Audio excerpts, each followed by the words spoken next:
All right, ladies and gentlemen, we are live. Here we go. Hey, welcome to my show.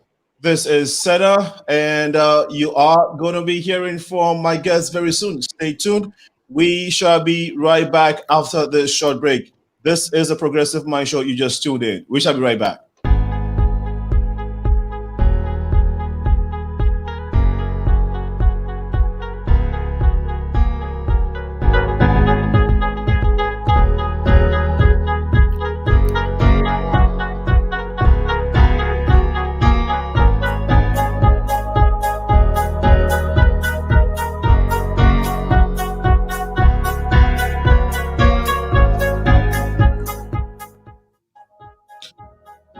Hello, everyone. This is the Progressive Mind Show. My name is Sena, aka Alinko.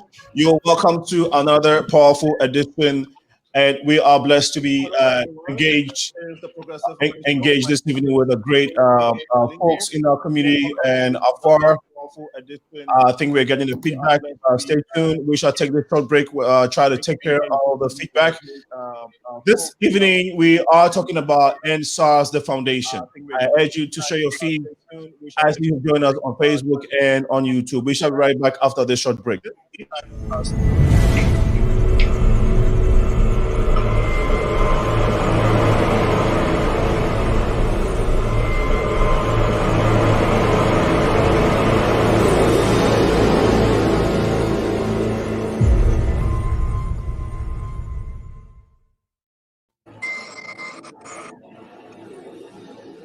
Welcome back. Welcome back. Again, you're welcome to the Progressive Mind Show. We sincerely apologize for that feedback. We are glad to be coming your way. This is where we engage the community to discuss matters that pertains to you and I. Again, my name is Sena, aka Alinko. Today is October 28th. We shall take the capital market judgment, and then right after that, we shall be talking to our audience. We ask you to share the feed on Facebook. Program is live on Facebook and on YouTube. Dr. Mike, take it from here. All right. How's everybody doing today? All right. Good to hear. Well, we're going to start off with the current weather. At Midway, 49 degrees, cloudy skies, winds are out of southwest about 10 miles an hour. We'll go through the rest of the forecast for the rest of tonight. Remember, we spare no expense on our graphics here on the Progressive Mind Show. Low of 37 degrees. We're going to keep all of that precipitation south of us. Somebody doing any rain. We're going to see some rain showers tomorrow. High 47, low 40. A little bit windy. Friday and Saturday, pretty nice day. Is going to get a little more windy, especially on Saturday. But you should see a really nice day tomorrow. Enjoy it while you can. Sunday, we have a cold front coming through. It's going to feel a lot colder. The winds are going to really be howling. And with that wind chill factor, it's going to feel like it's into the lower teens, maybe into the single digits. So make sure you bundle up for Sunday. But we should have a rebound Monday, Tuesday, and Wednesday especially. We should have around 60 degrees. So looking a lot better than last week when we saw our first snow flurries of the week. In sports, our soccer, we have the Chicago Fire tonight taking on the Philly Union. That's pretty much it for sports. Now we get into the health and fitness. This time of the year, we talked about it last time. We'll talk about it again. Sad. It's seasonal affective disorder. Right around this time every year, some people feel the blah. It's called the winter blahs. Seasonal funk. You feel depressed. You have a loss of interest in certain things, lower energy, changes in appetite. You feel sluggish, sometimes agitated, difficulty concentrating, as I have right now. Sometimes oversleeping, feeling really sluggish, and some weight gain. What are the causes of this? Well, one thing, we're getting less sunlight, and that disrupts our internal clock. So it reduces our serotonin levels. So the change in seasons also affect your melatonin level. So you may have to really work on your sleep, your what do you call it, circadian rhythms that affect our sleep. So what are some of the treatments and some of the ways to get around seasonal affective disorder? Well, one thing, vitamin D. Sunlight gives us natural vitamin D, but now we might have to take some supplements. Vitamin D3. Keep a healthy diet, exercise. try to get out in the sunlight as much as you can, especially this weekend. We shouldn't have too many clouds, so you're going to have a good day, a good weekend to get out and do it. Make sure your sleep is regular. Try to get about 7-8 hours a night and learn some relaxation techniques, maybe some meditation, yoga, some Tai Chi, and that can help us get over these seasonal funks or seasonal affective disorder or the winter blahs. Now, with that, going back to you, Sina, we'll try to be happy. Thank you. Try to be happy, as is the message from Captain Mike, and also try to be safe, try to be healthy as well. This is the Progressive Mind Show. Once again, you're welcome. We're being carried live on MyStar Radio, which is based out in Washington, D.C. You can find us on YouTube, The Progressive Mind Show. My name is Sena. We will be talking to my guest, your guest. Today, we are talking about SARS. We'll try to find out what the root cause is, but before that, we want to know what the definition of SARS actually is. I know a lot of you have Googled it and have seen what it is, but live in the studio, the people who are from Nigeria, some live here, some are on the continent of Africa, specifically Nigeria. We'll be giving you live incidents as it's happening. We'll try to understand how SARS started. We'll try to understand what makes SARS a very serious issue, not only for the youth of Nigeria, but for the youth of Africa. And so I urge you to join us, share your ideas, share your contributions. You can call into the show and give us your lifetime story regarding SARS. Now, our goal is that we want to be able to try to understand it.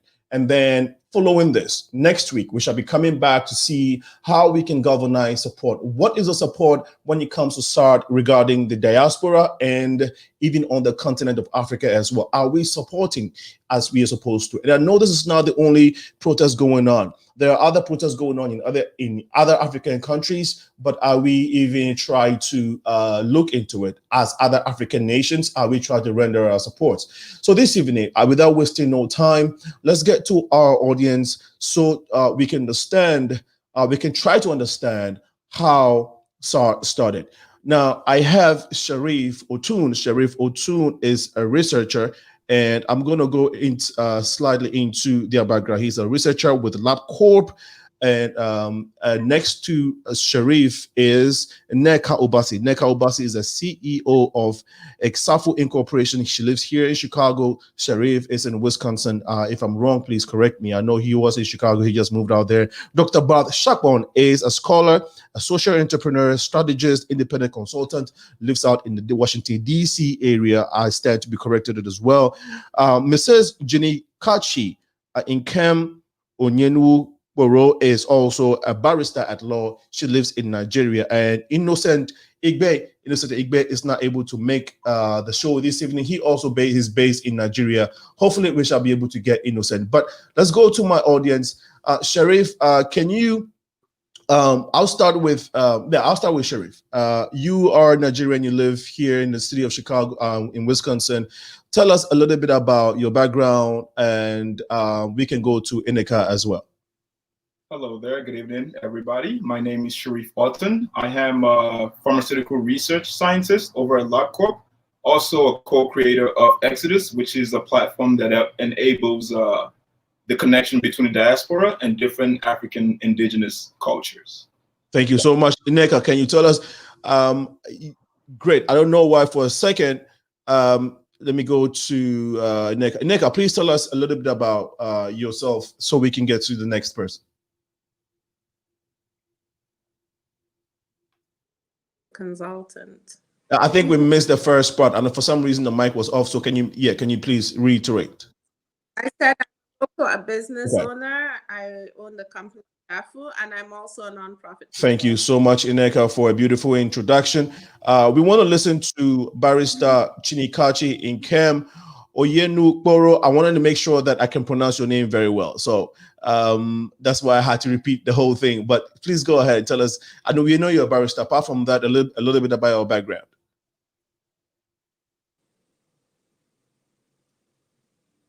Okay, looks like we may be having a little technical difficulties. Dr. BARTH, SHEPKONG, please tell us, apart from what I just read about your in terms of your credentials, who is Dr. Barth? Dr. Barth, Well, my name is BARTH SHEPKONG. Yeah, I am also an adjunct professor of cultural diversity and sociology here in Columbus, Ohio. I'm glad to be here. My pleasure to have you on this platform. Barrister GINIKACHI, can you still hear us? Here in Columbus, Ohio. I'm glad to be here. My pleasure to have you on this platform. Barrister GINIKACHI. Okay, I don't know why we're getting that feedback. My apologies. We are these days, I think the internet is not trying to be friendly with us, and we will try and fix whatever it is. We lost NNEKA. Okay, we're back in NNEKA. Okay, so let's try and get into maybe Dr. Barth, you start with us, and we will try and fix whatever it is. We lost. All right, let's take a short break since we're having these issues. Let's take a short break. When we come back, we will attempt to get the situation sorted out. Please stay with us. This is the purpose of my show.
Okay, well, back to the program, and we want to go straight to our audience. Dr. Barth, can you understand? Can you help us understand how SARS started? As we try to get Barrister GINIKACHI in. Go straight to our audience, Dr. Barth. Can you understand? Can you help us understand how SARS started? Yeah, actually. Barrister GINIKACHI in. Yeah. Yeah. All right. Thank you so much, Signing. So, in terms of SARS, SARS, as we all know, is commonly known as the Special Anti-Robbery Squad. It has existed in Nigeria for nearly 3 decades, as we all know, but over time, its critics say that the unit has developed a reputation for abusing its powers. So we have numerous accounts of brutality and human rights violation that really brought about the protests that we're talking about. So SARS is not something that started today. It's not something that started 2 days ago, but it was created actually in 1992 by the Nigerian government. And the reason was because it was formed to combat armed robbery and other serious crimes in Nigeria. By the Nigerian government, and the reason was because it was formed to combat armed robbery and other serious crimes in Nigeria.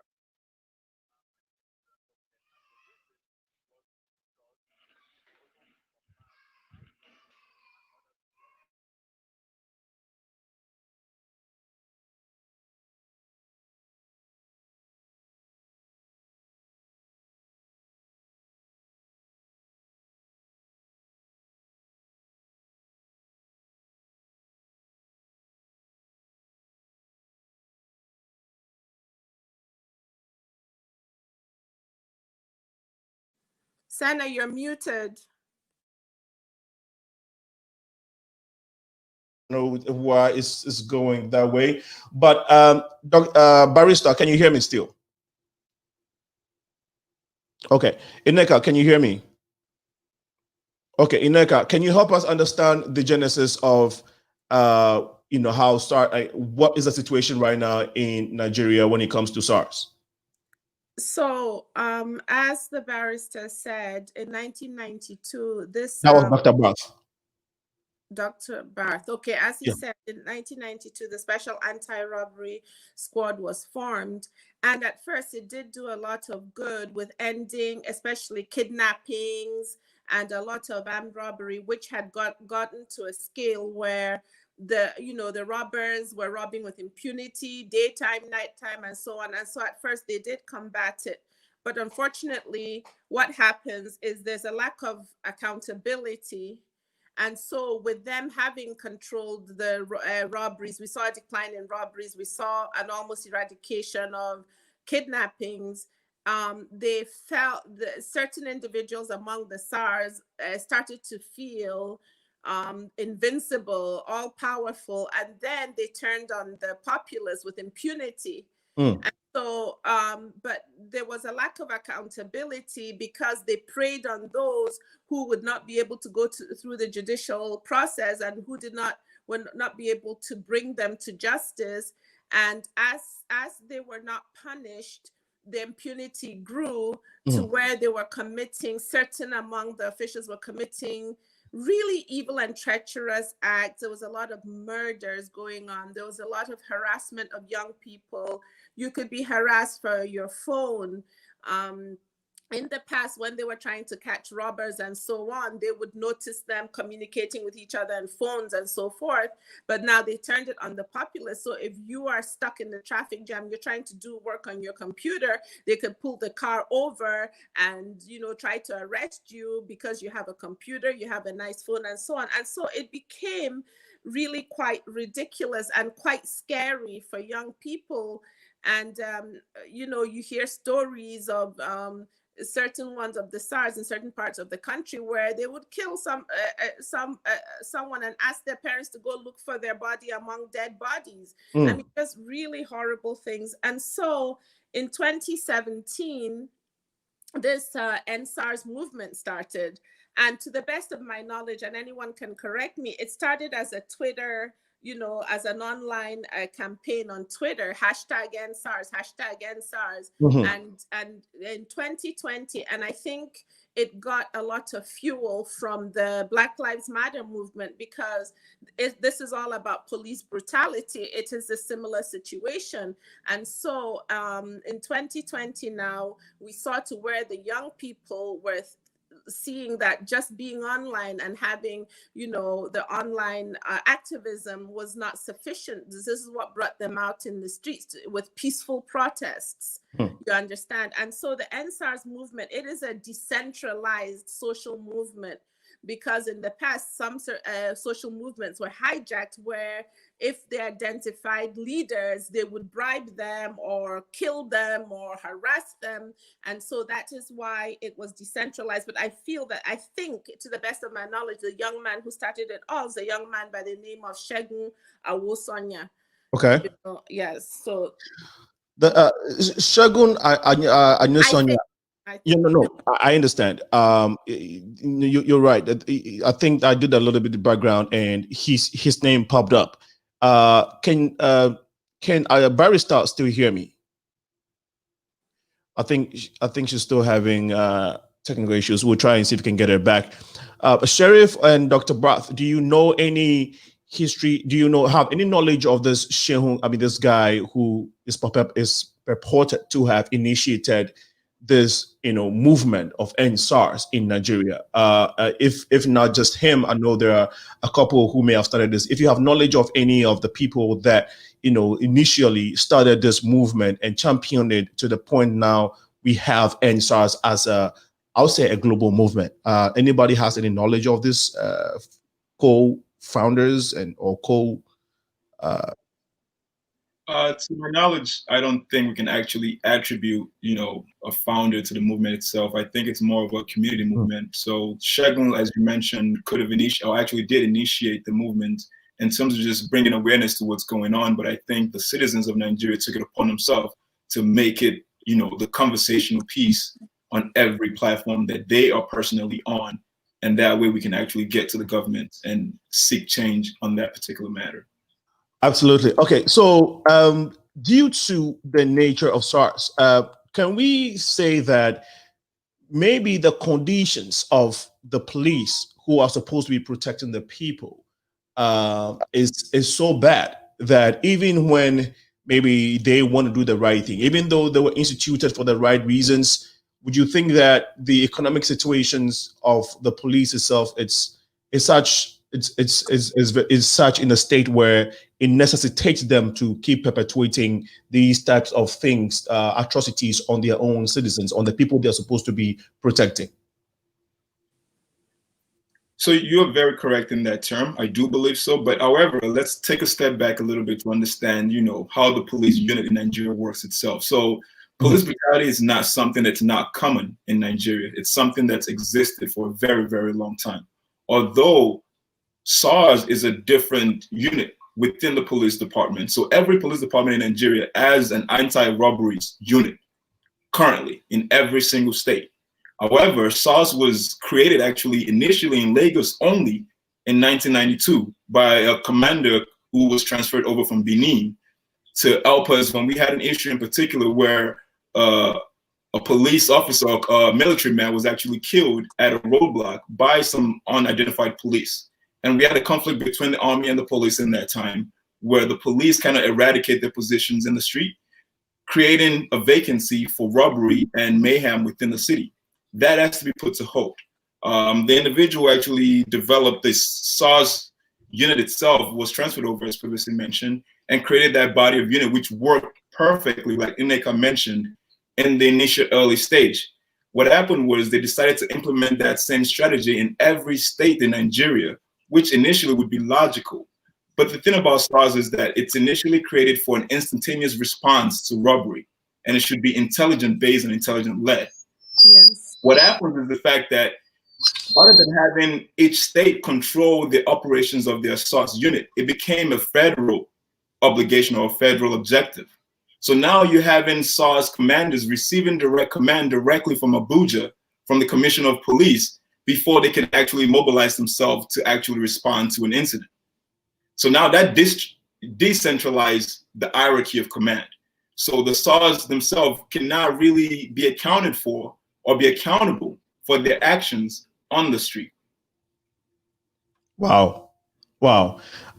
So looks like we may still be having sound issues. Not on my end. I think everything should be fine. Any of you have NNEKA and Dr. Barth, are you having echoes, feedbacks? Okay, NNEKA is fine. Okay. Let's see. Sheriff, are you good on your end?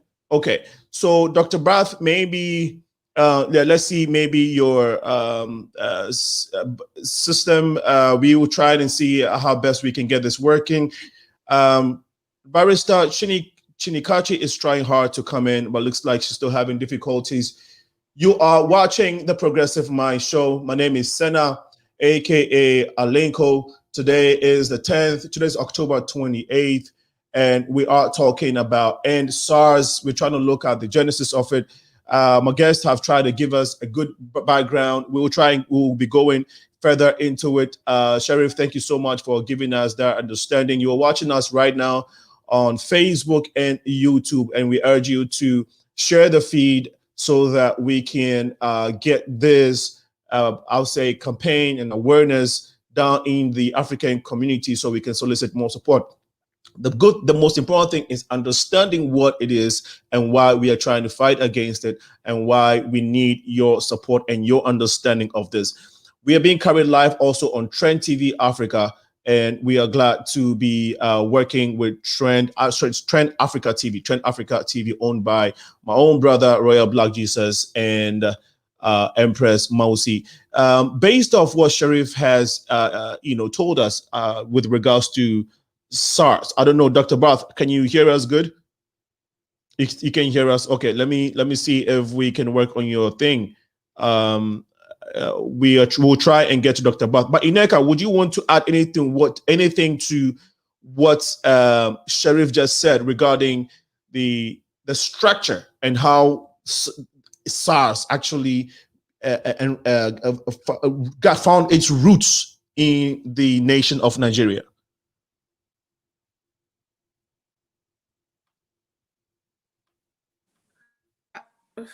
Yeah, I was trying to unmute myself. Yeah, so what Sharif explained is a symptom of what happens a lot of times, because good ideas are formed, they are effective, but then there's a negligence on the part of those who should think those ideas through and implement them in a way that's sustainable.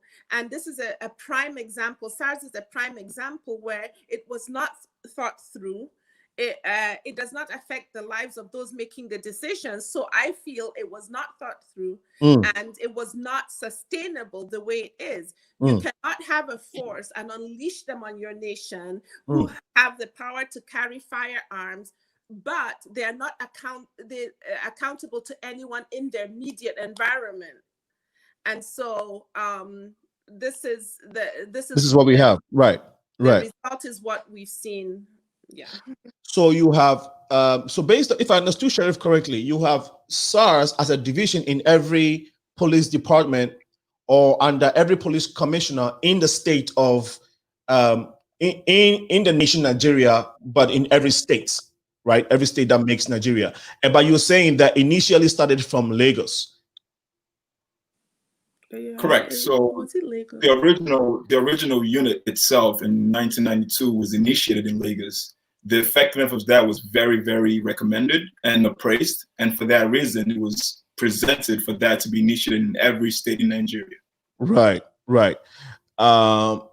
Something, I would say maybe something similar to stop and frisk.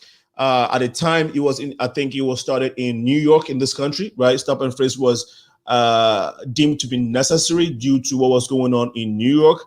But you were saying that basically stop and frisk became a national strategy in dealing with crime and crime in Nigeria. So the people who are committing crime, of course, every nation has its own struggles regarding crime.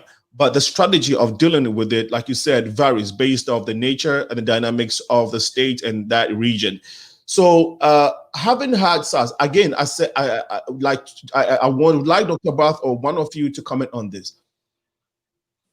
People say that the conditions, the economic conditions of the policemen or the police force, the law enforcement is extremely bad, because we've seen some of the videos, right, during their training, how they are being fed and their living conditions, and people are wondering if the police force have to go through this, if they have to live in these conditions. It is a recipe for these type of activities. But one would also say you can be corrupt, but not to the extent of literally killing and robbing the own people that you were supposed to be defending. Now, I did like NNEKA to add your voice to this. Do you think that the living conditions of the police needs to be looked at by the federal government of Nigeria? Yes, I think so. However, this is something I would like to separate from SARS, just academically for a moment. Okay. So prior, to SARS, moving SARS aside, the treatment and the salary, the wages, and everything regarding the Nigerian police force was abominable. I, for one, am someone who tried to do something to see if the police quarters in Falamo, Lagos, which is a very upscale area, and then the police quarters there were an eyesore, and you would see hawkers, had created makeshift marketplace in front of it. And these were the families of these police officers trying to find a way to subsidize, their living condition. And so this is abominable. Secondly, one of the things that first gave me respect for this End SARS movement is listed in their manifesto is the demand that public officials be paid better, including police. And that is why during their peaceful protest, they kept telling police officers, we're fighting for you too. We're fighting for all of us. Now, coming to the SARS issue, I separate SARS from the regular police force because we have had the police brutality, and we have always said treat them better. Now, but SARS, the level of brutality and impunity on the part of the members of SARS is something that I cannot attribute completely to the poor conditions of police officers. I attribute it to a little bit of power drunkenness. Okay, you know, they went too far just because the lack of accountability in their case was extreme. But do I feel that public officials in Nigeria should be paid better? Yes. Do I feel that our police need to be better trained? Yes. Do I feel even our doctors, any of our public servants need to be paid better, but especially the police? They need to be trained better. They need to be equipped better. They need to be treated better. And this is one of the demands of the #EndSARS movement. Wow. Wow, it's you know, sometimes you want to comprehend why a fellow African would be perpetuating these types of acts on, especially the people that they've been trained to protect. I mean, why would law enforcement be going to this extreme? And because they do it to, now let's see, do you think that's the recipients of some of these barbaric acts are only regular folks, or do they take this to the high end, you know, the high end in the society of Nigeria? Is this something that's happening to only the poor and regular folks? Yes, I to my knowledge, it is the poor, the young, you know, the young and the poor, the poorer or the regular, the more, exactly, the more vulnerable. Yes, right. Yes, so vulnerable to my knowledge. Your knowledge, Dr. Barth, can you hear us now? Okay, good. So yeah, good to have you back. We're also trying to see if we can get Barrister. Barrister is trying very hard. Barrister, can you hear us at least? Barrister, can you hear us? Yeah, she seemed okay. She seemed very alert, but for some reason she cannot hear us. Dr. Barth, would you want to add your voice to what I've been discussed so far? We know you probably were listening to us in the background while you were trying to sort things out. Do you want to add your voice to what has been discussed so far before we move to the next thing? Yeah, absolutely. Talking about the welfare of the police, it's not just the police in Nigeria, actually. If you're talking about restructuring, I think part of the biggest problem is that most of the public workers in Nigeria needs, I mean, there is a need for some form of restructuring when it comes to their monthly pay and the condition of living. But one thing I really want to say about the Nigerian police, yes, I agree with NNEKA, because when you look at the situation of the Nigerian police, it's very, very abysmal. That is one. And secondly, I think in my own opinion, one of the complaints some of the complaints we have here when we talk about police brutality in the United States, one of the things that we talk about, the education, right? The number of Nigerian police that we have over there, I don't think they are well educated or they have been trained on the idea of the escalation. And my biggest concern is when you give an illiterate a gun, you know, you give an illiterate some form of power, he or she can do whatever they feel like, especially in a lawless society. So SARS is able to do what SARS is doing because they have been emboldened, they have been given the powers to just commit all sorts of atrocities, and no one is holding them accountable. You know, so for me, I think it is a good start that Nigerians are on the street or have gone out of the street and talking about, you know, we need reform. Yeah. You know, we need all forms of reforms, because this thing did not start today. Actually, the last time I checked, NSAS started in 2017. Yes. You know, I'm assuring you, most Nigerians have been victims of police brutality. I have been a victim of police brutality. You know, especially in Nigeria. So I think it's high time, for the government and those at the higher echelon of the society to really listen to this, to the cries of Nigerians that something needs to be done, because it is enough. People have had enough. People have had enough. On that note, we would like to take a quick break. When we come back, we will not want to look at the other side of the story, which is the people who are actually supporting SARS. Because some would say, well, there's too much crime on the streets of Nigeria. People are engaging in kidnapping, robbery, pickpockets, all manner of crime. And so yes, maybe SARS is supposed to be doing what it's doing, and maybe the situation needs extra force, and that is why SARS is doing what they're doing. So let's come back and talk about the people who are for SARS, and let's try to see if they have a good reason for being for SARS. This is the Progressive Mind Show. My name is Sena, aka Alinko. We shall be right back after this break. Check out this beautifully made artistry of coffee tables made from a combination of recycled tires, jute ropes, wood, and fabric to suit your style. Yes, we make to order. These coffee tables can help you make a statement in your bedrooms, offices, and living rooms. But remember, we only ship within the USA and Canada after shipping cost is paid. Call Jasper Designs on 1-306-203-2650 or email us at doduyayra@gmail.com. Follow us on Instagram at Jasper Love or follow Pearl Yara Agboka on Facebook. Don't be left out. Please place your orders now.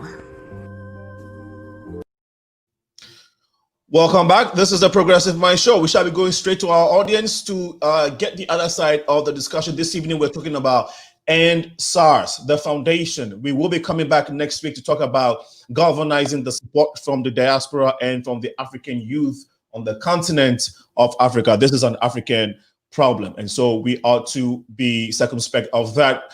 This show is carried by My Star Radio out there in Washington, D.C. My Star is a Pan-African radio for the discerning listener. We have Sherrif, NNEKA, OBASI, and Dr. BARTH helping with the discussions. Barrister Chinika, who is from Nigeria, we were hoping to, and Innocent, who are both from Nigeria, we were hoping they would have given us on the ground situation what is currently going on there as we speak. Unfortunately, it's not happening the way we planned due to technical issues. And who can say that nobody's dealing with that? Everybody seems to be dealing with that since our life is online now.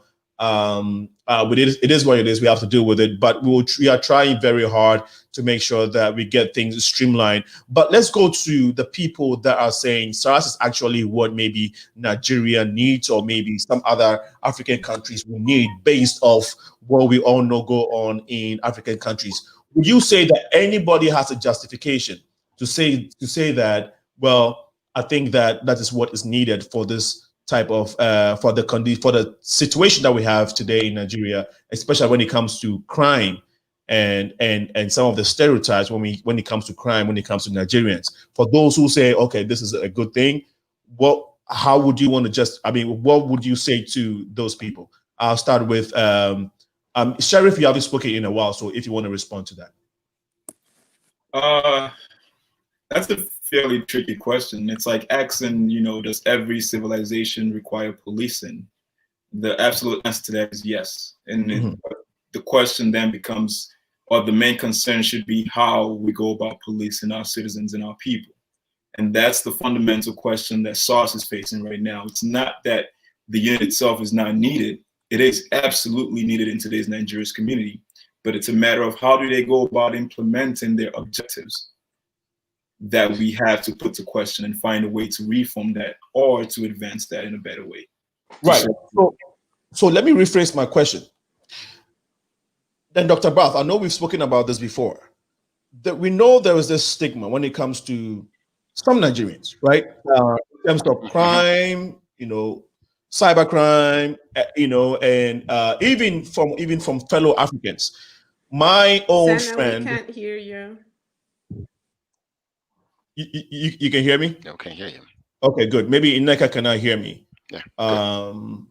But okay, let's go on. Let's see if we can get NNEKA situated. NNEKA, I don't know why you can't, but we'll see if we can get that sorted out. But my question though is, yes, like you said, Dr. Barth, you experienced police brutality, so that was on the police end.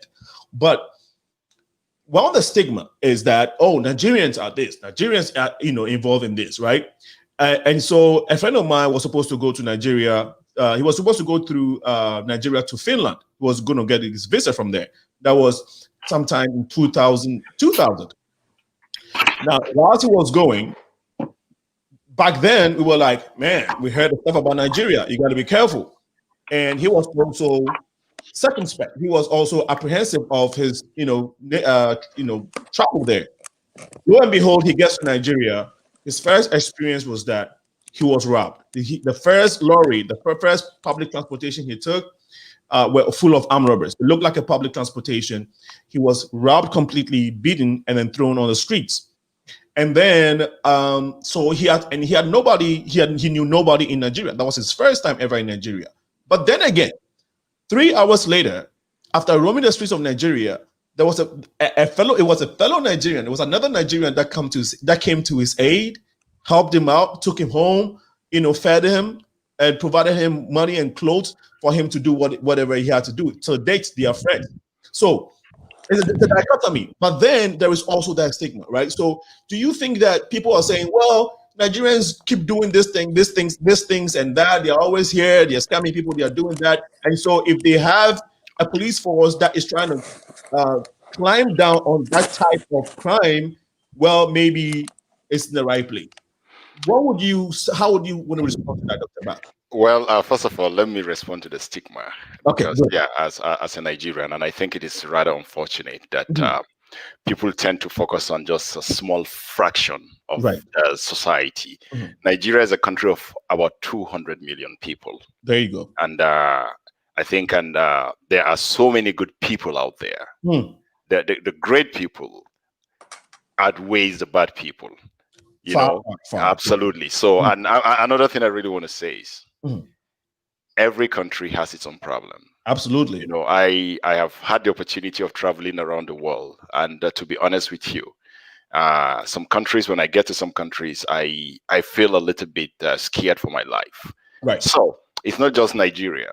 I think it's a media narrative, but some of us, and that is why we're here to just change the narrative, because it is just nothing but propaganda. Nigeria is this, Nigeria is that, Nigeria. I mean, the last time I checked, one of the Nigerian prince was someone that was caught in Louisiana, a white man that was caught in Louisiana. So I'm not saying that Nigerians are these great and perfect people. Yeah, we have the bad, and we have the good, and we have the not so good. Talking about the police, yes, every society needs a police. We do. We need a police to protect lives and property, because again, when you look at civilization, people need a little bit of policing. And I'm so I feel for your friend that was robbed. And again, as I said, it's just a fraction. But again, you see the good in Nigerians. Nigerians are generally great people. They're generally welcoming people, but at the same time, people tend to forget about all those things and just focus on the negative aspect of every other country, So in terms of, you made mention of, some segment of the society are saying, oh, they are in support of SARS. Yeah, I remember I had that conversation with some folks, especially back in Nigeria. Okay. And to me, those that are saying, oh, they are in support of SARS, most of them are in the northern part of Nigeria. They're in the northern part of Nigeria because most of them have not been affected by what is going on in the southern part. So there's this idea of divide and conquer. But when you, us versus them, I'm sorry, us versus them. It is their own problem. It is not our own problem. But everyone, most Nigerians have been victims of police brutality in Nigeria, whether by SARS or the whatever unit of Nigerian police. And again, as I said, the idea of restructuring, it's really needed, not just in the south, not just in Lagos, not just in Enugu, but also in Kano, Maiduguri, and Zamfara, because they are the same. Very, very good point. Well, I was going to ask, what about the support from the north? Because do we, on the ground, that's why we were hoping, if we had gotten the Nigerian part, I mean, our Nigerian guest on this show this evening, to give us what the situation is on the ground. Sheriff, NNEKA, that is Dr. Barth's, opinion when it comes to support. Do you all think, or do you all see that the North is not necessarily joining this cry or this campaign for SARS? Is that the national look when it comes to this whole campaign? I wouldn't. I can't make that generalization because and I've forgotten her last name. I think it's Aisha Muhammad. She is one of the greatest activists for SARS, and she's a northerner. Okay. And so I can't make that sweeping statement to say the North is and the North isn't. There are individuals in the North. And if we were to really explain about the North, we have to go into feudalistic systems of government that pre-existed colonialism and federation and so on, and it's going to be a difficult thing to explain. But yes, I think the best thing is, as Barth had said, is that some people, they don't experience it to the extent that others do, and they might say, well, that's fine, this unit is okay. Nobody is arguing that we need policing. What we are arguing is the nature of the police. And to take us back a little bit, back to the SARS movement, because this is something people bring up. On October 11, 2020, after the demonstrations for SARS went from the street, and I hope I'm not moving us forward too much, but when it moved from being online to the street, October 11th, the government did say that they were going to disband SARS. Okay. Yes. And they said SARS was disbanded. And why I'm bringing this up is to talk about how there is a disconnect between the government and the people. So you agree, okay, we need to disband SARS, but why did the government immediately announce the creation of SWAT, which is the Special Weapons and Tactics Team? Okay. Yes, and this is something, I'd like us to talk about, because I don't want audience out there to say, oh, why aren't they talking about how the government ended SARS and the people were still shouting "End SARS" and still demonstrating? Yeah, may I just say something a little bit, because NNEKA talked about the government disbanding SARS, but this is not the first time. If we look at it, this is not the first time. The last time I checked, this is the fourth time in as many years that the government has promised to disband or reform that unit that the Nigerians have been calling for. So this is not just the first time. This is the fourth time that they are saying they are disbanding SARS, and they just changed the name from SARS to SWAT. So my question is, what is the difference? No Dr. difference. Barth, I think you actually kind of mentioned that earlier, which is the fact that restructuring is what's needed in particular. So a name change alone is not going to fix the problem. So I think what the government is doing by replacing the title for the unit is then acknowledging the fact that that unit is still needed, for the functionality of the Nigerian police, for them to, protect and serve to the best of their ability. They still feel there is a need for that special unit that takes care of certain situations. But rather than them going back to the drawing board and calling in, expertise and creating a new unit and providing different structures of accountability and responsibilities for that particular unit, they just go, oh, well, let's just call it this, and then we'll walk our way through it and figure out how it's going to work down the line. And that's the main problem we cannot have as the people of Nigeria. Like, we cannot abide by that, because this is nothing new. We've seen it before, and we know exactly how it's going to play out. Absolutely. Yes, I agree with Sherrif, because this is the disrespect I'm talking about. A government that had some respect for these youth and for its citizens could have come out to say, okay, we have heard you, give us some time to make a change. We've agreed this unit is not good. We're going to end it, or we promise, but we still need this type of unit. But we promise you, the people that were in this unit will not be in the, in the new unit. Give us time. There was no dialogue. There was nothing. Then you just announced SWAT. It was really insulting. And these the young people in the NSARS movement, these are intelligent, whether they are college educated or not, which most of them were, very intelligent young people, and you come out with this type of old rubbish that you've been doing in the past. And maybe the government felt it would go over well as soon as they said, oh, we're ending SARS. What did they think? The young people were just going to say, great, and then just go back into their houses. It was such an insult.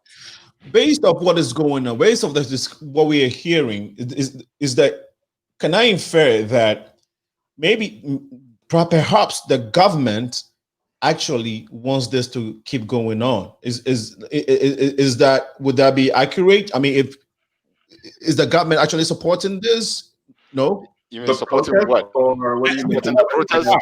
Like wanting the idea of SARS. Do you think that the government actually want the idea of SARS? They might be giving a different name, but the strategy for SARS, do you think that this is something that the government actually wants to keep perpetuating? Yeah. And for what reason? Absolutely, it's needed. We need that. We need a unit as such. Okay, but why would the government want to? Okay, you said, okay, Sherrif, you're saying we need SARS. Yes. We don't need SARS. We need a unit that can respond immediately to local crisis on the ground. We need that in Nigeria. Absolutely. Okay. Great. So, but why do you think that the government is not coming down hard on some of the extreme measures that SARS is taking or SARS is emitting to its citizens? Two options: they don't know how to, or they don't want to. That's the only identity to it. It's they don't know how to, or they can kill us to. Okay, so if they don't want to, maybe let's take it in bits. If they don't want to, why wouldn't they want to? These are regular citizens who are not. It's not even during campaign or elections time where you say maybe you're using police to manipulate elections or whatever, right? Or this goes on a daily basis, on a regular basis. So why wouldn't the government not want to stop? It's a small section of the police force or of the law enforcement that is carrying out police brutality and killings of its own citizens. Why would the government not want to stop it? It takes a lot of resources to accomplish that. Okay. What you're demanding for, it's not something that's, you can't snap your finger and restructure or reorganize the unit of the police force. It takes a lot of resources, a lot of brain work, a lot of strategizing for you to fully be able to effectively run a unit as such. And I don't think that is the priority of the Nigerian government as we speak. Now, it might be based on what's going on and based on us being able to voice our voice and letting them know this has to be at your front table and nothing else. But before that, this is not their priority. Okay, so you said it's not their priority. You also said that it takes a lot of resources. Nigeria, one of the richest, I think the richest country on the continent of Africa, arguably, do they not really have the resources to deal with this? Well, they do, but the resources is allocated to someplace else. In some cases, their pocket, so availability of resources. It's reallocation of resources to where it needs to go. Okay, Dr. Barth, you want to come in here? No, I'd wanted to say, actually, you have to ask who are those, or SARS is basically benefiting some segment of the society. That is one thing we have to understand, and also we have to, just a little bit of a background. I was just thinking about it earlier. We have to understand that in the early days of the unit, right, which is the combat SARS officers, they operated undercover. They were in plain clothes, right? They used plain vehicles without any security or some form of government insignia.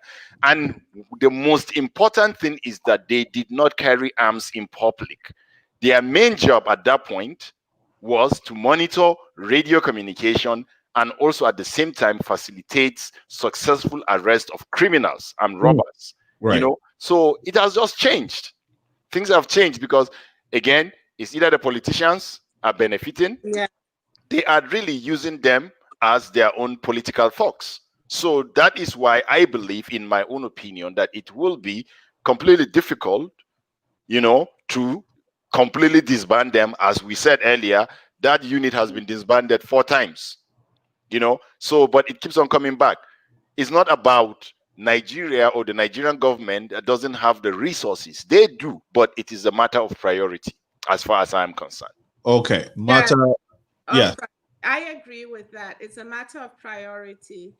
The people whose job it is to make sure that this unit functions as it should and does not harass the public, their behavior does not affect their families. Absolutely. It does not affect their friends. It does not affect their loved ones. So there is this thing that when people go into government, the level of luxury, the level of cushioning from society, they live as almost as if they live in a completely different Nigeria. These are people sometimes that they don't even need to be stuck in a traffic jam. They have people that clear the way for them. They can take helicopters. So they are supposed to be serving the public, but they live a life that's completely separate from the public. And I think that this makes them become quite uncaring or unaffected. There's this separation that's there where they cannot put themselves in the shoes of the common man. What is happening in the streets and all that, they don't get to see it, they don't experience it, they don't know anyone who's experiencing it. And so I believe that is that disconnect from society that makes them not care. And so I don't have proof, but I feel that the resources that Sherrif spoke about are being redirected to maybe support these lavish lifestyles and are not made available to actually make this unit work as it should. You see a lot of things in Nigeria that start off great. And they're not sustainable. As I said in the beginning, they're just not sustained. Barrister GINIKACHI, can you hear us now? Okay. Unfortunately, it's not. It's still not coming. We're hoping that we. Hey everyone. Hello. Good morning. Oh, good. Well, yes. Good morning at your end is very evening in America. So you're welcome to the Progressive Mind Show. We have gone. Yeah. Great. We have gone on with a lot of the conversation so far. Please tell us. I mean, I don't know if you've been hearing us at all in the background, but if you did, can you give us your take on what we have discussed so far? Sure. Yes, I have. Yes, please go ahead and give us your take. Okay. So good evening. Basically, I agree with most of the views. Okay, so most of the views expressed are actually accurate. It's true that the Special Anti-Robbery Unit has been exist for now. Two speakers said it was in Lagos, ab initio, then it is extended to some other parts of the country. For the main purpose of combating armed robbery without more. And then in the late 2000s, other crimes became, in vogue in Nigeria, and then they were deployed. They were specially trained, and it was an effective system at the time until just within this millennium, certain bad eggs amongst them became more brutal, and the authority became they became very independent. Most times, commissioners of police in different states not control them, and they were invisible to say. So with brutality, with impunity, And it was as if the target was primarily on young people. You know, with advancement in technology, frankly, less young people, you know, were involved in violent crimes. You still had armed robbery and sort, but it was more like the wave of internet fraud and the rest. So most young persons were in Nigeria. Some persons were involved in the trade quotes. And so these men extended their jurisdiction to that offense, although they were created ab initio for armed robbery. And so, but what led to the outcry was the brutality and the brazen disrespect.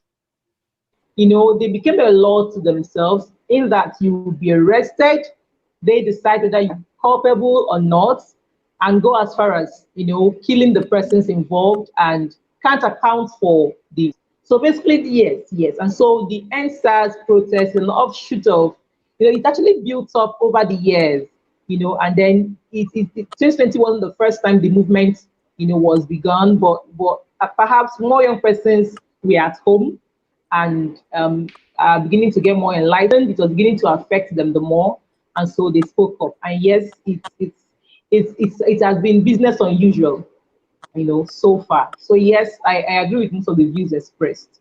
Okay. I think I'll pause here and then perhaps I'll take it up, you know, when you ask another question. Thank Excellent. you. Thank you so much for giving us that background.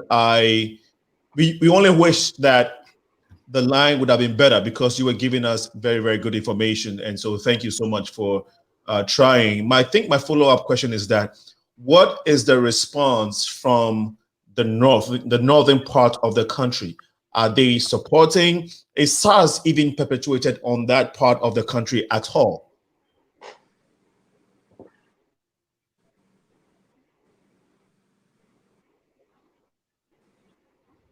There is a delay in response. Can you hear me? Oh yes. Okay, go ahead. Okay, now your question is twofold. Firstly, SARS now exists in every. Yes, I can. I got your question correctly. So I said clearly, rather, I said yes. Northern part of Nigeria, because anywhere there is the police units, and the police exists in 36 states of Nigeria. Yes, you have the special anti-robbery squad unit in existence, but it appears the stories of brutality are more in the south. You know, I wouldn't know the reason. I can't say, but the issues, when we talk about the issues of brutality and all what have you, they are more prominent in the south. Now, as to whether the northern part of the country are involved in what is happening, it's a yes and no situation. In that, for every cause you have a mixed reaction or people who champion it. And for the north, you have few of the elites, you know, are in support. Then so for others who are core fundamentalists of their religion, in the north part of Nigeria, we have more of people of the Islamic faith. And so they see protests as contrary to their faith. And so on that basis, we had, you know, less participation from the northern country. But we have some of them who are on Twitter, who are active. And one of the female voices, Aisha Yesufu, she's in the northern part of the country, and she's one of the lead voices, you know, to the NSAS movement. So it's two-way, those for and we have those against, probably because they believe protest is against their faith. And again, there's another misconception. Because the current president of Nigeria is in the northern part of the country, some see that some perhaps see that there is an ulterior motive to the NSAS movement. Some feel it is a subtle way to undermine the presidency, okay? Or a subtle way to, you know, some feel that there's a political coloration to it, which is entirely untrue. But then because the country is the dynamic comes to, you know, area.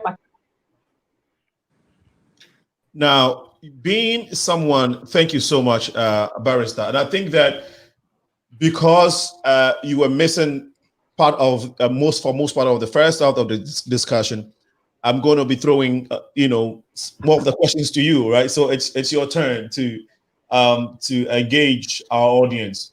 Now, having said that, I think I asked my other guest why some would argue for SARS, in that again the stigma about it's okay. Yeah, the stigma about about the youth of Nigeria and some of the crimes that has been going on, and so some would say, well, this is what we need to curb down, some of the crime in Nigeria. Dr. Barth rightly said, crime is in every country, in every society. Actually, when you look at the rates, the world rates of crime, I think South Africa is up there on the charts. So so it's not necessarily, but for some reason, Nigeria has this stigma, and Dr. Barth at least it could be as a result of media. Okay, but speak to us regarding you being in Nigeria.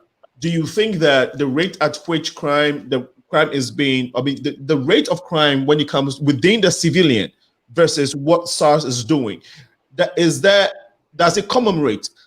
What in other sense, do we need SARS based off your opinion when it comes to crime in Nigeria? Do we need SARS to kind of combat the level of crime in Nigeria? Can you speak on that?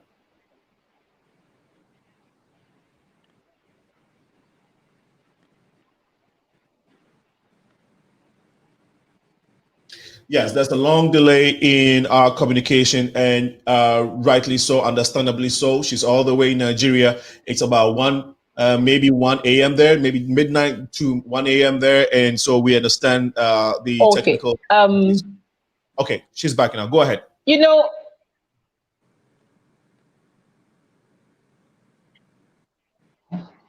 Yes, we can hear you. Go ahead.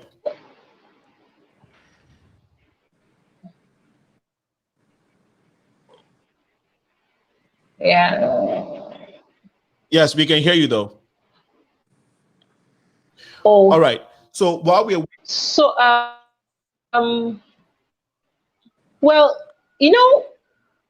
the society needs law and order, and you have the police force anywhere in the world is to maintain law and order. And the police, if the police force as body works properly, and you have trained personnel, I wouldn't say that SARS must stay. Now, I'm being careful because the police unit has, they have different units in the police force. It's just a matter of specialization, okay, for efficiency. So if, with the rate of crime, yes, there is need for people trained in combating this specific of SARS, with respect to disregard to human rights, total disrespect, due process. That is why people are clamoring. Not that we don't have crimes, but they are deviation. Several other young persons in Nigeria is no, thank you. Yeah, let's can't fulfill. Okay, so we will try and move on because the technical issues it's probably not, which we'll see if we can solve it. But Dr. Barth, NNEKA, OBASI, SHERRIF, OTUN they're still here in the studios. We're still talking about NSARS. The foundation NSARS is a serious campaign or awareness protest, all of that you can call it, that's going on in Nigeria. It's also going on around the world. Some are saying, well, it's probably an inspiration from the George Floyd era. George Floyd situation. We are in the post-George Floyd era. And so the youth of Africa, and actually all over the globe, citizens of nations that are going through oppression, now understand that, you can stand up for yourself, you can take to the street peacefully, and get certain things that you want changed actually addressed by your government. And so we're trying to understand the bedrock of SARS. And again, the question of crime, crime from the civilian standpoint and from the police, special police force that is designed or designated to deal with this crime.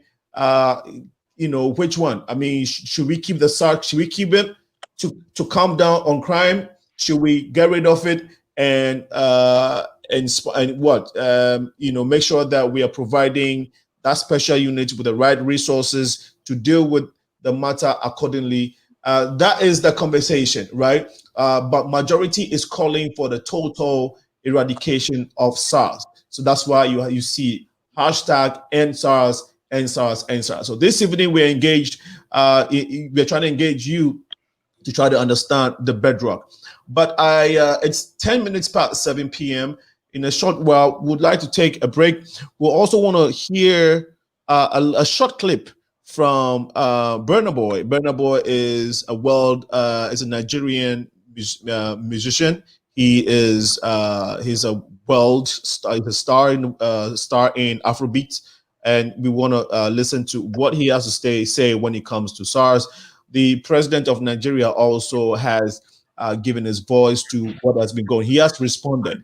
We would take a listen, and he's responded. I mean, he has to respond, right? And so we want to listen and see what he's saying, and then we can comment on that. But before we go on that break, I think that I still want us to be able to dive a little bit more into that stigma or that stereotypes when it comes to Nigerians, because we hear that a lot. We hear that a lot. Is it now when it comes to the diaspora? I think Nigerians are the majority when it comes to among the African immigrants. I think so. Somebody can correct me if I'm wrong. Yeah, we are. Yeah. I think we're. Yes, we are the largest black population nation in the world, so absolutely we have the largest immigration rate. Great. And when it comes to the largest, education rate, when it comes to immigrants, African immigrants, Nigerians at the top.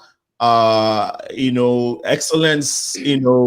Most of the black doctors, maybe within the immigrant community, I would say, are Nigerians. So there's a lot of excellence there, but you also associate more. It looks like the society, the first. I disagree. Oh no, okay, fine. You disagree. No, NNEKA, you disagree though. And that is why we want to have this conversation. Okay. Is it the economic situation in Nigeria that drives a lot of the youth to engage in some of the things they engage in, or is it overpopulation, or is it just that Nigerians just like to engage in crime? What is it? If it's not the three, what is it, and why is it that there is so much stigma when it comes to Nigerian brothers and sisters? Yeah, I'd like to address that. Please go ahead. Because I don't know that there is a stigma attached to Nigerians when it comes to crime. There was a stigma attached to Nigerians when it came to internet crime, which it has since been proven that a lot of those were being done in the name of Nigerians, because those who wanted to perpetuate those types of crimes knew that Nigeria was a rich country.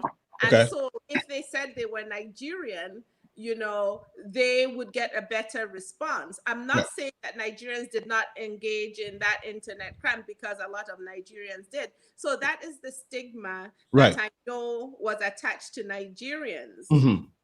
I've never heard of a stigma being attached to Nigerians that, in our country we commit crime, or anywhere in the diaspora. Mm-hmm. Actually, what I have heard about Nigerians, especially in the diaspora, is how very educated we are. Right. And how very hardworking we are, and how family-oriented we are, and so on. So and culturally rich. This stigma of crime in the diaspora, I have not heard that. Within the Chicago community, I haven't heard people saying, Nigerians are criminals. Mm-hmm. I've heard them talk about, the internet fraud, which to a certain extent has really died down, and I don't hear it anymore. Okay. Talking about Nigeria, there are statistics on crime online. In Nigeria, people do not, our crime rate in Nigeria is not as high as some other African countries, or for that matter, some Western countries. And so for me to illustrate this point, let me talk about Chicago. Right. So we see how Chicago has might have a reputation for high crime rates, but it's not. It doesn't mean that everybody in Chicago. That's true. Crime, and it means this crime might be isolated to maybe 2 neighborhoods in Chicago, you know. And so generally in Nigeria, I would not say that Nigerians or Nigerian youth commit a lot of crimes, you know. However, you know, when you have governments that do keep the people in poverty, there's been documentaries done online to show you just what a Nigerian does to survive. That's what I'm There's saying. Nigerians young Nigerians are scavenging in rubbish heaps. You know, they're using it to fund other careers they're going. And I think a lot of nonsense stopped with the talk about Nigeria when those documentaries were put out. What does happen in Nigeria with the police is this. You have an underpaid police force that feels they need to go out and get tips to be able to subsidize their income. Now you've given this man a gun, you know, and he's out on the street. Of course, he's going to harass people to get money to subsidize his income. Right. And so this turns into kind of a vicious cycle with the populace, where there's that kind of enmity between them and the police, because the police does take advantage of them. Right. You know, and so if you're in a society where you can bribe the police, so this young police officer has started a young family and has no money, and I'm going to commit a crime, and I'm giving him money to turn his face the other way. Those are the kind of things that happen. And so some criminals are able to get away with what they do because the police is so underpaid that they will accept bribes. You tell a man that hardly has anything, I mean, to you and I, maybe 50,000 naira, which I don't even know how much that is in maybe $200, or you know, that might not be a lot of money to you, but to that person, it might be months of salary. Exactly. And so on. So this is what affects our police force. Is I think a lot of times it's not that they don't want to do good, but there's a certain amount of money offered that you know you can take care of your family, and then you take it, but then there's a crime committed. Right. Okay. In America, in places where the criminals have the police in their pocket. And their crimes keep going on. We talk about the mafia. We talk about, you know, those crimes continue because people have the police in their pocket. Now imagine if it was more police in the pocket than are not in the pocket. What would America be? Exactly. Absolutely. Right. Great point. Great point. That crime is everywhere. Yeah, no, that's true. And I just want to touch. Before you come in, Dr. Buff, I completely agree with NNEKA, and there's a reason why I brought this point up, because NNEKA and I live on the south side of Chicago, which is, you know, seen and has all this stereotype and all this stigma about crime and violence. But I have done a show on the south side, just showing the world that the south side is 99.9999% of a lot of people who are just trying to be good and just trying to live a regular life. But you have a few pockets of who engage in bad stuff that gives the city on the south side a bad vibe. So I completely agree with NNEKA. So go ahead. Yeah, actually, for me, I would rather focus on, you know, I know about the stigma about Nigerians and all that, but my focus right now, I would rather focus on the hard-working Nigerian youths. Okay. You know, because we don't talk about these 2 young men that just graduated college in Lagos, and what did they do? You know, they used their knowledge to create a Paystack. You know, that I just a couple of, was it about 4 weeks ago, I heard that Paystack was bought by Stripe. We don't talk about these folks. We don't talk about all these innovative young men and women, you know, that are doing wonderful things. You know, and I think it's left for us, you know, to showcase them, because there are more hardworking young men and women back home than the not so good ones. But unfortunately, we always focus on the bad ones. You know, it's a great point you brought about the south side of Chicago. I'm just gonna tell you this: when I moved from from Chicago to Columbus, whenever I say, "Oh, I just came from Chicago," do you know the question that people normally ask me? Wow, this south side of Chicago. They have painted a narrative about the south side of Chicago as if it is Iraq. Yeah, you know, but that is not true. Exactly. So it's the same thing. It's just the matter of perspective and the narrative, and I think that is what we need to change. But my thing is this: young men and women back home are really, really hardworking, and all they are looking for is a conducive atmosphere for them to flourish. And that is why you see these men and women seeking for, you know, reform in terms of the police, because they are hardworking. They really want a place that they can be able to flourish. That's it. That's it. And no, thank you. And even to the point where a movie has been done on Chicago. It's called Chirac, basically trying to say it's a war zone, man. Like, you know, for a whole city, a beautiful city like Chicago to be called that because of one or two incidences is so unfortunate.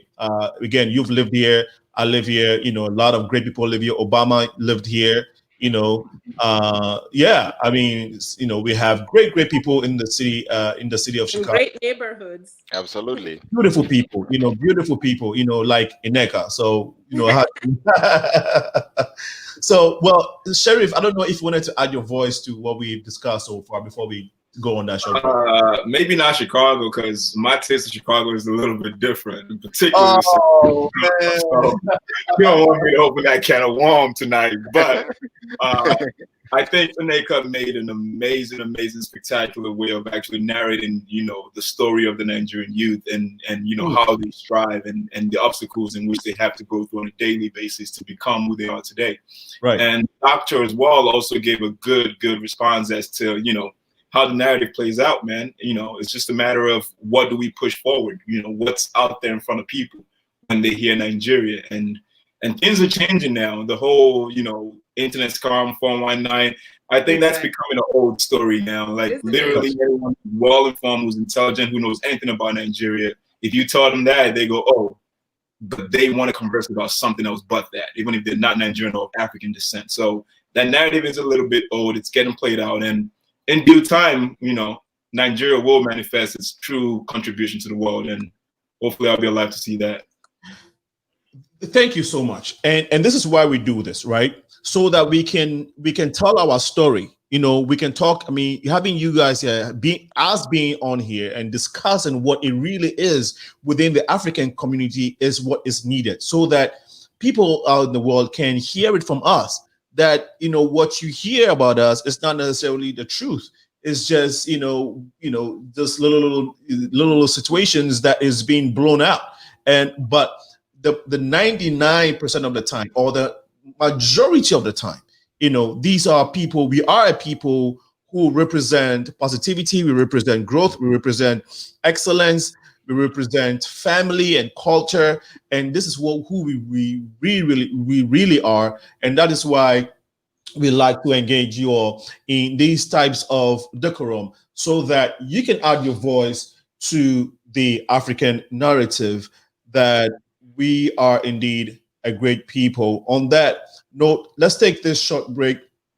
When we come back, we will go straight to Sherrif, NNEKA, and Dr. BARTH to continue this dialogue on SARS in Nigeria, and SARS in Nigeria, the foundation. How did we get here? We will still try to get into the foundation. If you have any question or comment, please feel free to put it on the feed. We are live on Facebook and YouTube. If you want to call in, the number is 815-277-5047. We are live currently on MyStar Radio in Washington, D.C. MyStar is a Pan-African radio station for the discerning listener. Please stay tuned while we take the short break. Check out this beautifully made artistry of coffee tables made from a combination of recycled tires, jute ropes, wood, and fabric to suit your style. Yes, we make to order. These coffee tables can help you make a statement in your bedrooms, offices, and living rooms. But remember, we only ship within the USA and Canada after shipping cost is paid. Call Jasper Designs on 1-306-203-2650 or email us at doduyayra@gmail.com. Follow us on Instagram at Jasper Love or follow Pearl Yara Agboka on Facebook. Don't be left out. Please place your orders now. Welcome back to the show. My name is Sena, aka Alinko. We are talking about ending SARS, the End SARS movement. I have just been informed by my dear NNEKA. She's saying it is not just about ending police brutality. It's a whole movement. It's not just ending SARS and police brutality in Nigeria, but it's a whole movement. So we would like her to tell us about what else is beyond SARS. And what else is within this movement? NNEKA, please, can you please help us understand what it is that is beyond just ending SARS? Okay, maybe NNEKA cannot hear us. I know Barrister is still in the background. Can you hear us good now, Barrister GINIKACHI?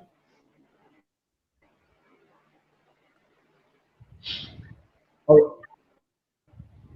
Can you hear us, Barrister?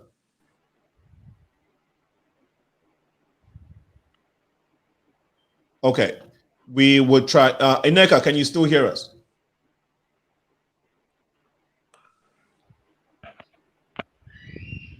Okay, let me see what is going on here. Please pardon me.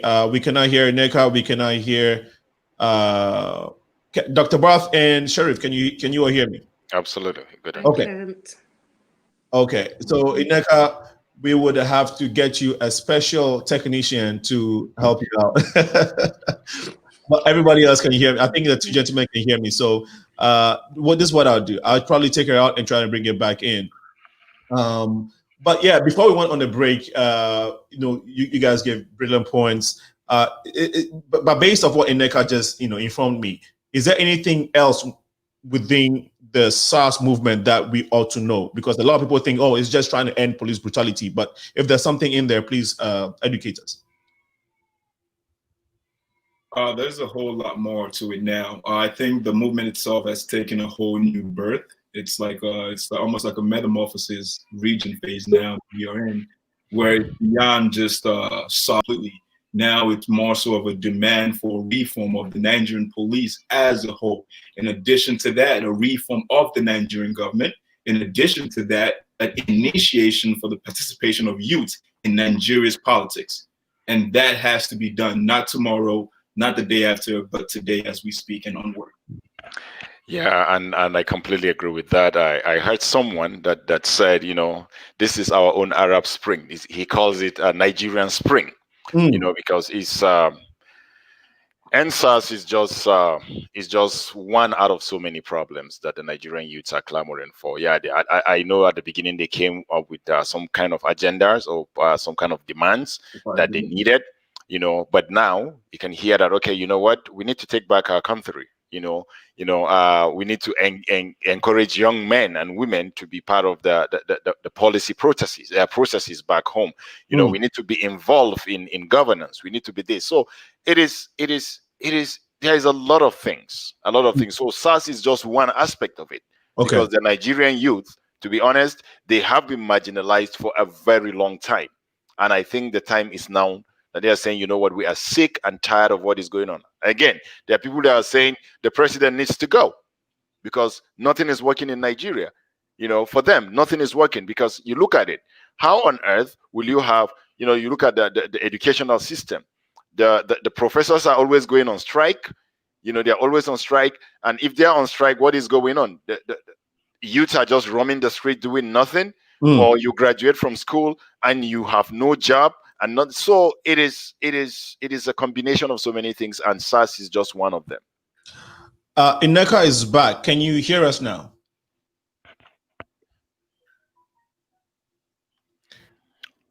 Okay, NNEKA, can you unmute yourself? Yes. I can't hear you. I was following along on Facebook, but I can't hear you. You can hear me. Okay, we can hear you very loud and clear. But okay. So, do you think that based off what you were seeing, I'm going to play the clip in a short while. If you're watching us, please share the feed on Facebook and on YouTube. We're live on both platforms, also live on Trend Africa TV and on MyStar Radio, which is in Washington D.C. So if that is what the youth is calling for, based off the movement you are seeing and the momentum, do you think that this there's a likelihood this can grow and morph into what the youth is actually asking for in addition to ending SARS? Is there hope of this being actually being a reality? I mean, all these other requests or aspirations that the youth is looking for in this end SARS protest. Well, I think for me, I think it is left to be seen, because those are realistic demands. But again, we should not forget that a lot of things has happened in Nigeria that, the wave of the protest, to me, I think is a wake-up call. Yes, I'm just gonna go back a little bit to COVID-19. It may have appeared to have created some kind of unprecedented hardship to the Nigerian government and also the nation, but the Nigerian systems, in my own opinion, have been caught in the cobweb of the pandemic of millions of problems. Okay. So yeah, so I am not. We cannot afford any form of violent agitation that will send the military boys, just as what happened.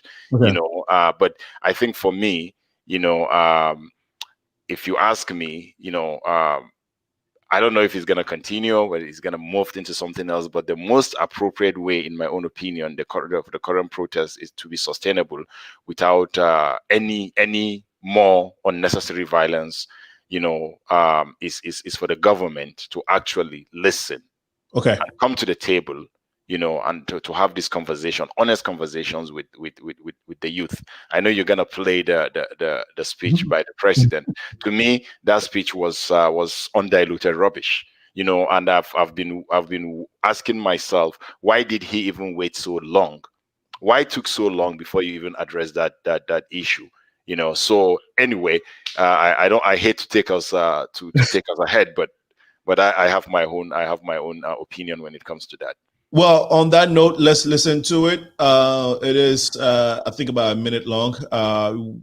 NNEKA, what's your situation? Still negative? I think she needs to unmute herself. Yes. She says she can hear us. I can't hear you. I don't know if you can hear me. Yeah, we can hear you. I'm listening to you on Facebook, but I can't hear you. On Tuesday, members of the security services opened fire on youthful protesters, calling for an end to police brutality. Amnesty International says at least 12 people were killed. Your voice has been heard, loud and clear, and we are responding. President Buhari called on protesters to get off the streets and warned of subversive elements now threatening national security. But that's upset prominent Nigerians now clamoring for fundamental change. Okay, how you doing, John? Yeah, very well, thanks. We spoke exclusively to Burna Boy. He's one of the world's most popular music artists. The government, the military, they want the protesters off the streets. They've said, look, we've met your demands. It's time to go home. They've said that before, haven't they? They've said that twice or 3 times, haven't they? So what makes this time different? So we should go home. Everybody should go home because you say it again. Show me. And so far, all you've showed me is blood of my people. So what are you telling me? This is the most important moment in Nigeria's history. The most, by far, important moment of Nigeria's history. That's what we're witnessing right now. You know, because if nothing changes after this, if this doesn't work, then, you know, it's over. That's it. Wow. Do you think he's right from his last sentence? For the majority part of statements are correct. Yes. No, in terms of his last statement. I mean, his pardon, but you're saying he's saying. I'll tell you why. Because there hasn't been a movement like this in the history of Nigeria that activates every individual, both at home and diaspora, simultaneously. So if we cannot capitalize on this, and if they're able to sweep this under the rug, even in addition to the massacre that occurred in Lekki on the 20th of October this year, if we cannot make them accountable for that, we can never hold them accountable. In that case, that means we're pretty much giving up our nation to the oligarchists who currently run it right now. So, yeah, I mean, his last statement really, really hit me. I mean, and you can see that he was speaking from his heart. And he, you know, the fact that it is over if we cannot sustain this. And I always say that, you see, the struggle of the Nigerian youth is not just Nigerian youth. This is an African problem. This is an African youth struggle. And this is why we have to add our voices. And hopefully, next week, hopefully we can come and talk about the diaspora support, because we would want every African in the diaspora to be talking about this. Why? Because when George Floyd protests came, I mean, when this issue came, I had all kinds of African friends calling me. All right. But I don't see that in this case, in this Nigerian case. Not one person has spoken to me about what's going on in Nigeria or trying to add the voice. It's disappointing. And it's my encouragement to all Africans, both in the diaspora and on the continent, to start paying attention to what is happening to our people, our youth. And now what is on the table is end SARS. I know there are other protests going on in other African countries, but what has taken the stage globally is end SARS due to the severity of it. And so it's really, this is a time in our lifetime for the African youth. We ought to make a change. And so I have listened to that piece, the last piece, a couple of times, and it really hits me. NNEKA, you wanted to make a point. Sorry, I had to take a little bit of your time. Oh, no, not at all. I just wanted to add my voice to encourage other Africans, to pay attention to African issues, not just Nigerian issues. Whether anybody likes it or not, Nigeria is an extremely important country, not just in Africa, but in the world. And Nigeria is an innovative country and has been a leader in many movements. If not for Nigeria and some other African nations, the fight against apartheid would not have gone as well as it did. I went to school with South Africans who were rescued out of South Africa. And as you know, I'm not making it up, the Nigerian government never waned in her support of our fellow Africans in South Africa. Absolutely. During the crisis in Liberia and Sierra Leone, it's an innovative country and that went in and ended that horrible scenario there.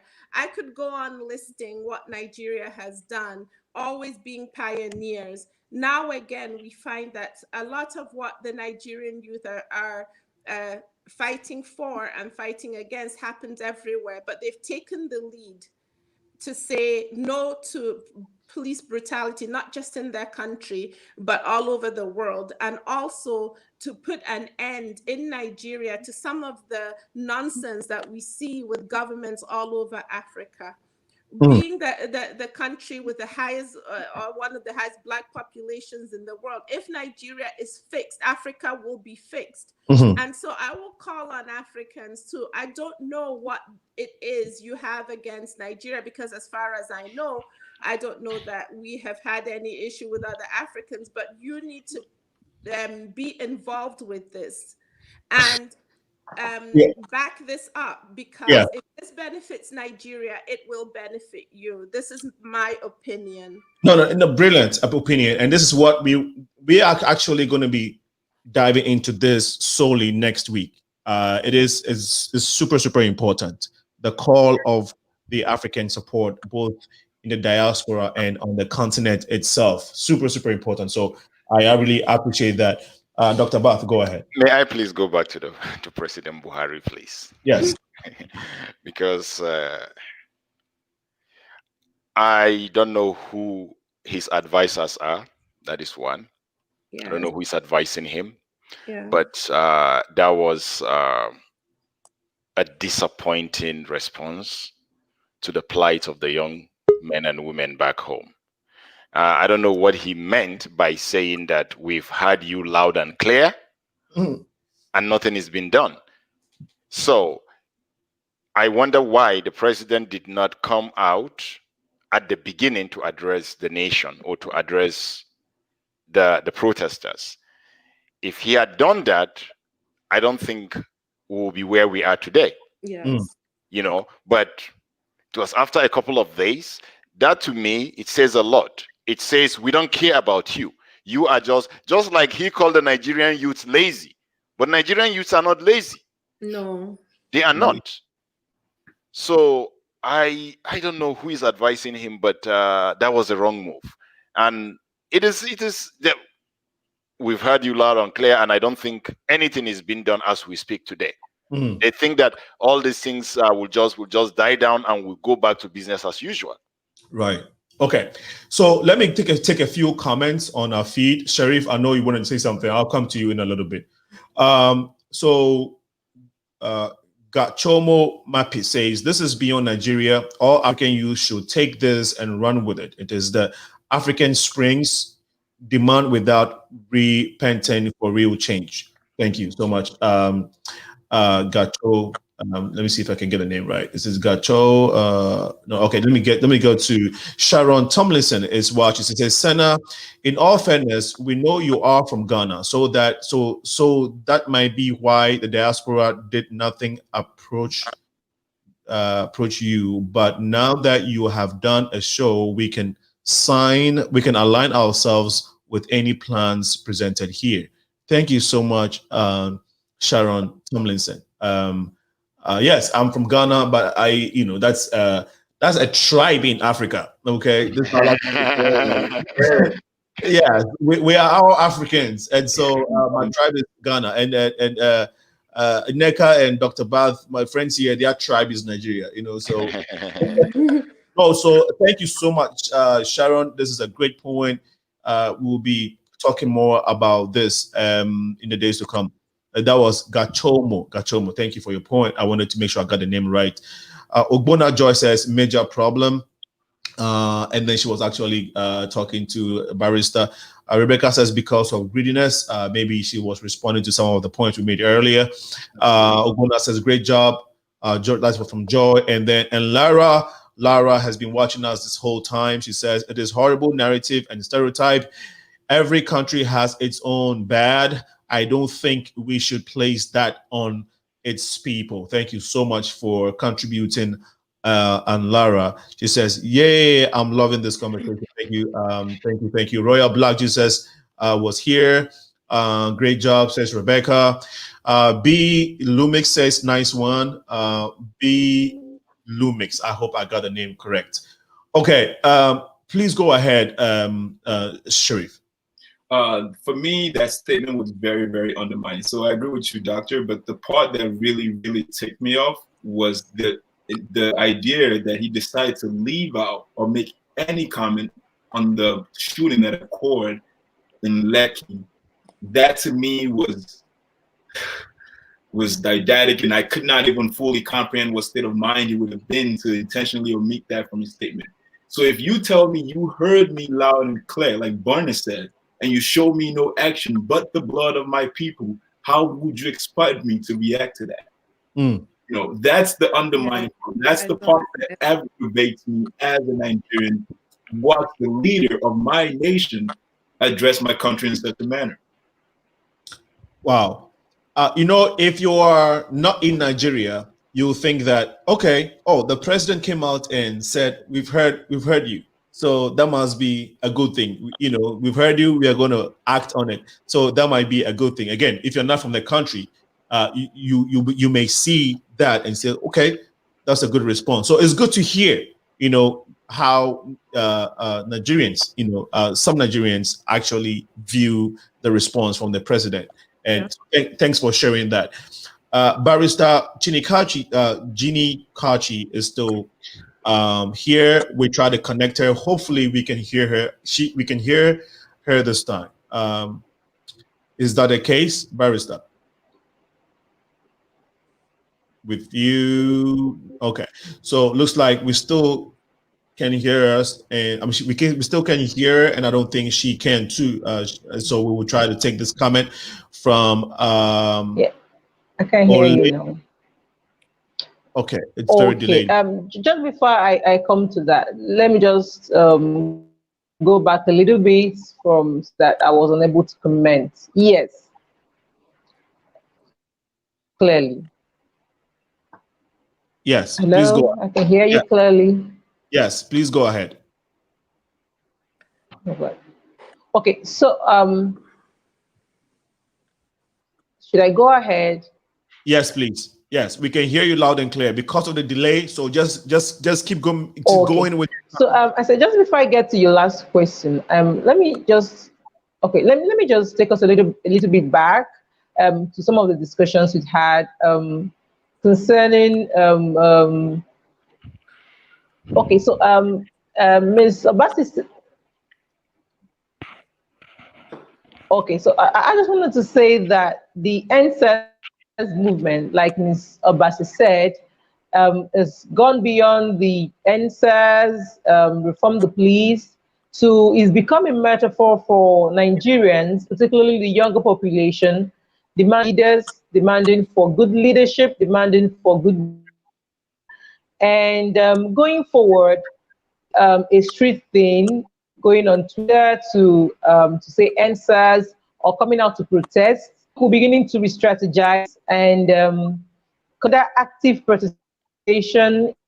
Next, a lot of things understand one of the ways to, you know, change our country for the good is to be involved in the leadership from the grassroots and practically take over leadership from the crop we've had over the years. You know, we've basically been recycling leaders over the years. So I think that's one good thing for movement has done. It has reawakened the need for young people to actually enforce their stake in Nigerian leadership. Again, considering that we demography in the country, about over 50% of Nigerian population are young people. Okay, so I think that's one positive from the NSAS that I would have to, you know, bring to the fore going forward. Okay, thank you so much for helping with that, with your submission. I think that we are all trying to make our voices heard to the youth of the African and to the struggle of the youth of the African. And so I would say to the struggle of the African youth. All right. And so we are asking that you join your voices too. You can be at home, you can tweet it, you can go on social media, add your voice, and the voices of the people that say is the voice of God. We are hoping that we would see a positive outcome in this struggle, as some of my guests have, and probably I think all of them agreed to it, that there's more to just ending SARS, which is the police brutality currently going on. That's the whole conversation of changing the whole political spectrum in terms of getting the youth involved so that matters that concerning them can be addressed and can be looked at as is supposed to. We've also tried to look at some of the stereotypes, some of the stigma. Is it there? Is it not there? Great information, great feedback from you, my audience, you, our audience, and our guests also have done their best to try to reiterate and give us their viewpoints on some of these things that we are discussing.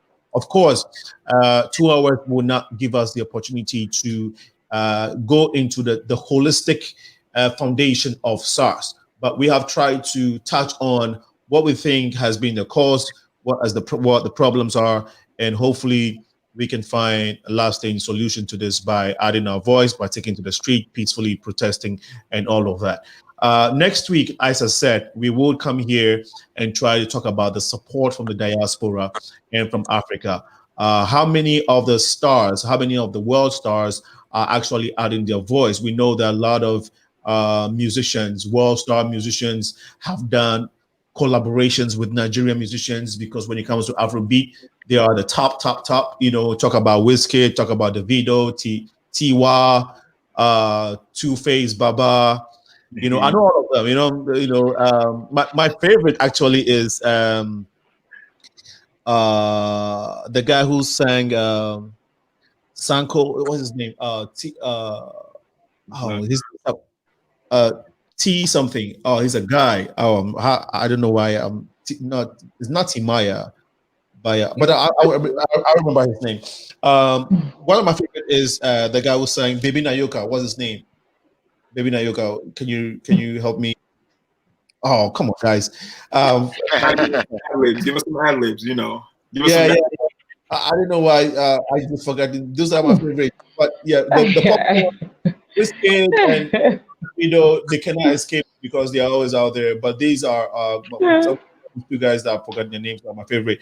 Let me go to my audience who have given their remarks to what we're talking about so far. Seeing the current situation and reality, where do you guys see the country being in 5 years, and where would you like to see it compared to your thoughts? Now, because of time, I would like you to respond to this. Yeah, techno is one of my techno. Thank you so much. Thank you for helping out. That was Ola Di Meji. Thank you, brother, for helping. Techno. I love techno. His beats, the way I love his song, and he sings. I love the lyrics. You know, it's positive. There was a song he made about the electricity situation. Now, he made a song about the economy, and then he talked about, I think it's called Rara or something. And Diana is one of my favorite. I can dance to Diana all day.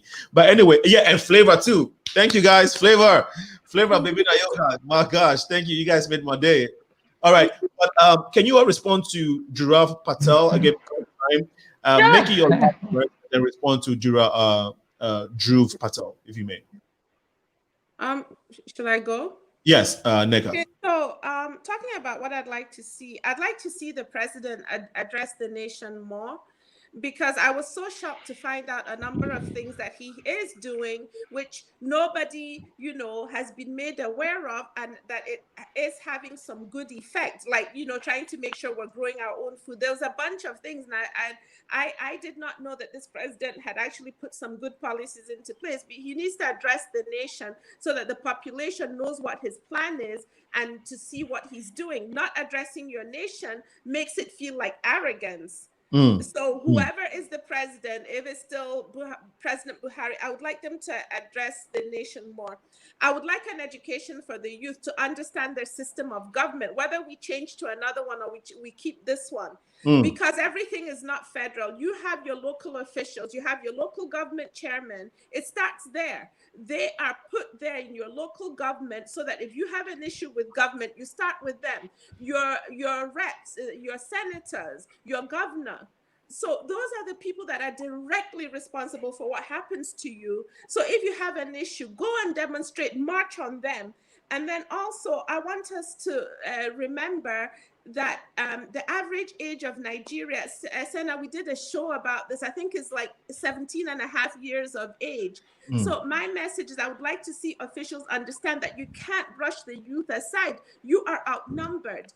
And like Burna Boy said, when he said it's over, that's not a joke. If a large percentage, I don't know if it was 80-something% of these so-called youth, and you're not taking care of them, Nigeria truly will be over. So I'd like to see people my age, you know, and older, and the people in government sit up and take note, and so that Nigeria will not be over.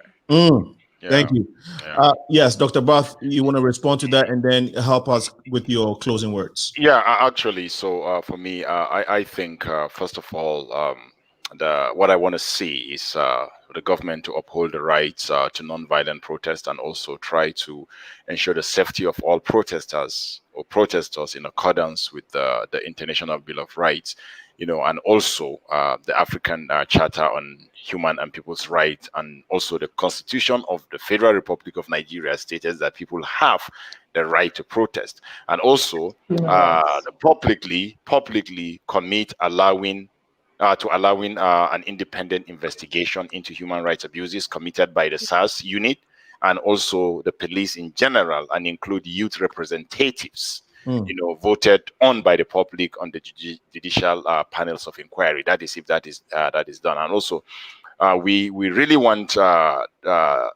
provide justice for the families of the victims of the recent protests, those that were killed, not just in Lekki. I know we're focusing on Lagos, but there are a lot of people that were being killed by SARS, you know, so not just in Lekki, but all over the country. And finally, for me, I think they need to initiate some kind of a comprehensive overall reform of the security sector, you know, and which is what the people are calling for, including incorporating some form of accountability structures, and also the recommendation that was given from the 5 for 5 made by the Nigerian youth. Thank you. Thank you so much. Sherrif? Absolutely. In addition to what the doctor just made mention, keep in mind the next Nigeria election year is going to be 2020. So in addition to NNEKA's comments as well, I would love to see the Nigerian youth a lot more engaged in the policies that actually govern them. Understand these policies, understand your governance before you can actually implement a change in the Nigerian government as a whole. In addition to that, I would like to see an amendment to the Nigerian 1999 Constitution, because there's a lot of loopholes in that actually limit the activities in which the youth can actually embark on to embody and raise their country to the height in which we would like to see it. And final but not least comment, everybody, please, this is the time for you to get activated. Activated. Get involved in your everyday communities, from the local government, know who these individuals are, and hold them accountable for their actions and their policies. Well, thank you so much. I don't know if Barrister GINIKACHI is still here with us. And first, I know you're still here with us. Can you hear us? All right. Okay. On that note, I am. Okay. Can you please help us close off? Okay. Okay. Yes, I can. Basically, I agree with you.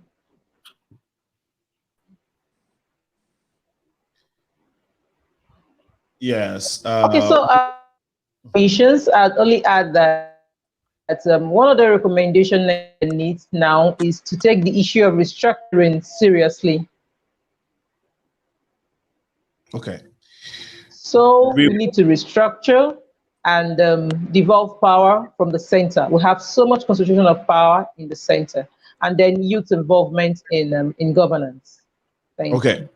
You're welcome. Youth involvement in governance, dissolve power in the center, right? And getting the youth involved is what GINIKACHI, Barrister GINIKACHI is saying. She is representing. She's joining us all the way from Nigeria. Want to also acknowledge my audience. I know that Emmanuel Abeku SL, you've been here the whole time with the feet, joining us and supporting, and so thank you so much.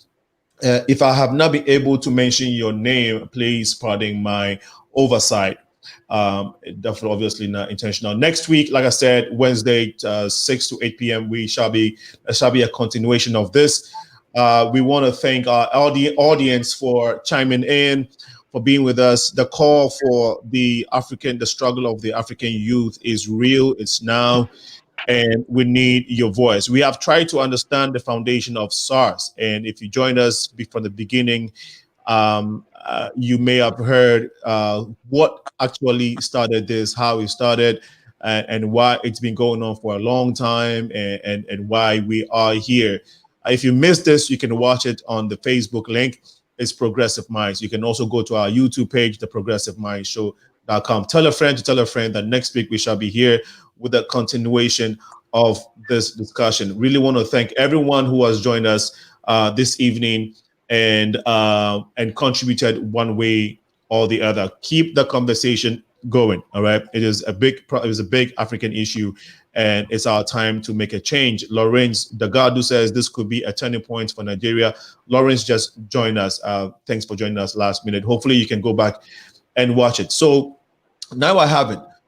Maybe 3 out of my top favorite Nigerian artists, right?